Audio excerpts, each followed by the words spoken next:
I'm Doug from Global West. Today I want to talk to you a little bit about how to install our Del-a-lum Bushings in 63 through 82 Corvette control arms. We have them already installed here, and we're going to show you how we did it. Okay, we've got the Corvette upper control arm bushing kit here on the table. This happens to be a 1030, that's the part number, and it fits 1963 through 82. And let's show you how to do it. After you get the shaft out of the control arm, you can see here that we're going to go ahead and buff some of the rust off the shaft, and at the end we want to square the end off so we can put the stud in. We go ahead and install the stud on the end, and generally all this requires is gentle tapping on the end of the shaft, and you'll tap it down until there's about a 1/16 of an inch or so gap between the stud and the shaft, because that's going to be where you're going to do your welding, and you'll fill that gap with weld.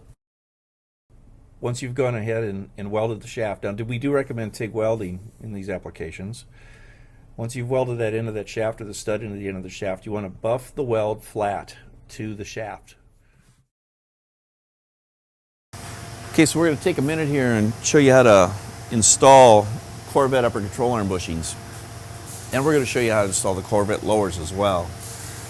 Now, this is the Del-a-lum bushing, and earlier we showed you about putting the studs into the shafts where we weld them in. And so now that the shaft is back for powder coat, what have you, we are now ready to install. So the way this goes is you have your control arm here, and you want to install the shaft in first,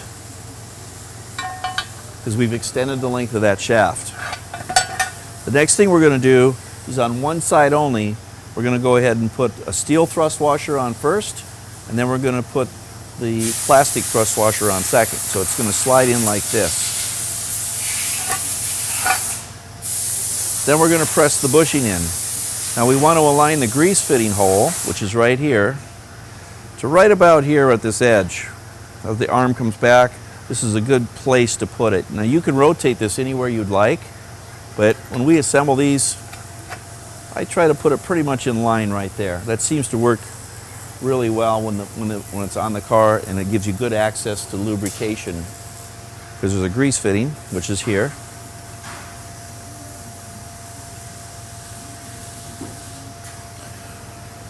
It's going to be like in that position. So when it's on the car, you want to be able to get to this. That's why we put it right about in here.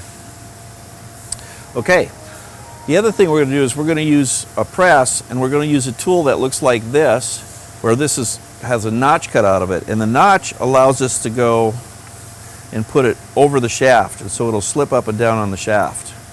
This is how we do it. So let me go ahead and get this over into the press, and we'll show you how that goes. I'm going to install this now. You'll notice that we have our press here, but we have a plate that's got a notch cut out in it. Now we deliberately do that so the shaft will slide in there. So it goes in here like so.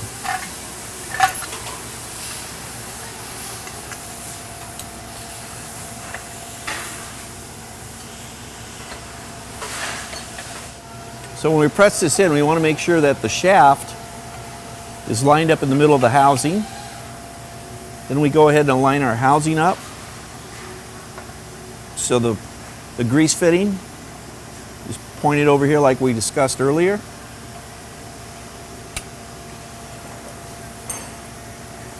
And we're going to go ahead and press it in.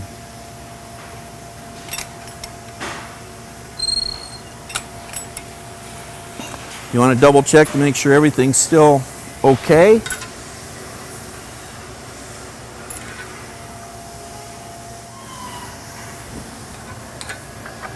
And that this shaft is easy to move. You don't want to be pressing it together and having it bind up and damage the bushing or the shaft.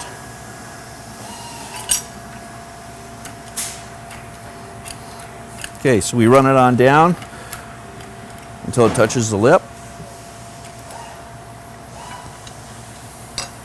That's it for that.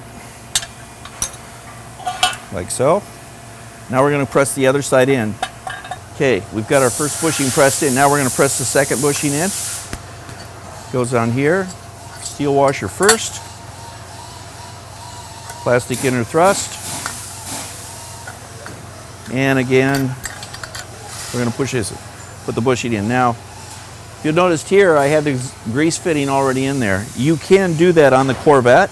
You can get away with that if you want to look for alignment, making sure that your hole matches up. You can easily do that like so. And we're going to use the same procedure. We're now going to put this back in the vise, put our tool on here, and press this in.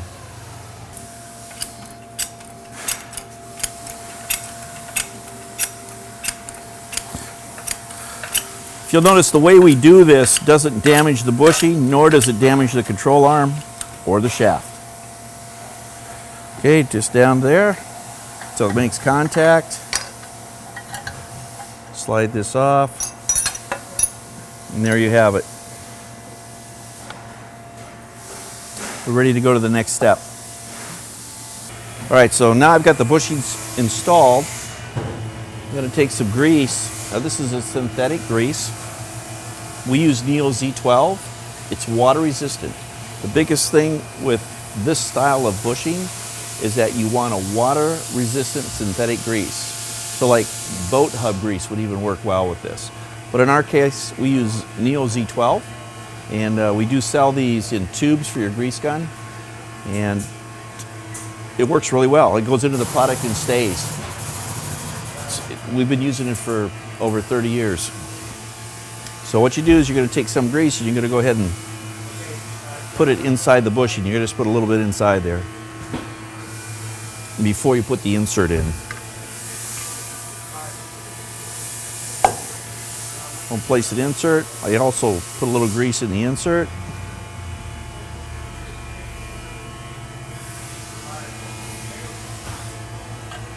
And what we're going to do, sometimes you have to tap these over a little bit and pop them in. So we're going to go ahead and do that. We got it started. And I'll just take the other insert, gently pop that in like so. You're going to add up an outer thrust washer that's going to snap over the end of it. Steel flat washer. And then we're going to put our nut on there. In a minute, I'll show you how to set the preload on the bushing. But right now, we're just going to put it in. Go to the other side, and we're going to do the same thing. Okay. So the way this bushing works is it only has to have what we call thrust contact. This inner plastic washer you see here is we call it an inner thrust, backed up by a steel thrust. Even though that's a washer, we still call it a thrust washer. And this is an outer, backed up by an outer thrust washer, steel. So the concept here is you want to tighten this down to take all the air gaps out of the bushing, like I just did right here. You do not torque this bushing. All you do is you run it down for the air gap, you back it all the way off, and you bring it up to like you feel contact. I call it thrust contact, and you give it 1/8 of a turn, which is one flat on this nut. So all you do is you go to here, and that's it. You're done. You do not have to go any more torque because you've got contact right here. This bushing works strictly on thrust contact. No preload. That's all there is to it. So we'll do the same on the other side. We got it down. Bring it all the way off because we know it's seated. It's similar to like setting a wheel bearing. Bring it up so you have contact. 1/8 of a turn. Lock it down. Now, the next step after installing this is we're going to drill an 1/8 inch cotter pin hole in the shaft and cotter pin. That's what we're going to do now.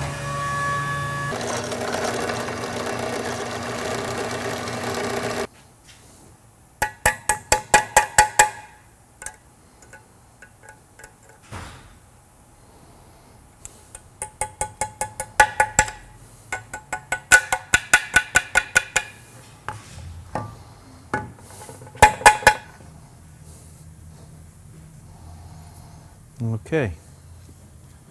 So, the bushings are installed. We're ready to put the ball joint in, and these arms are ready to go on the car.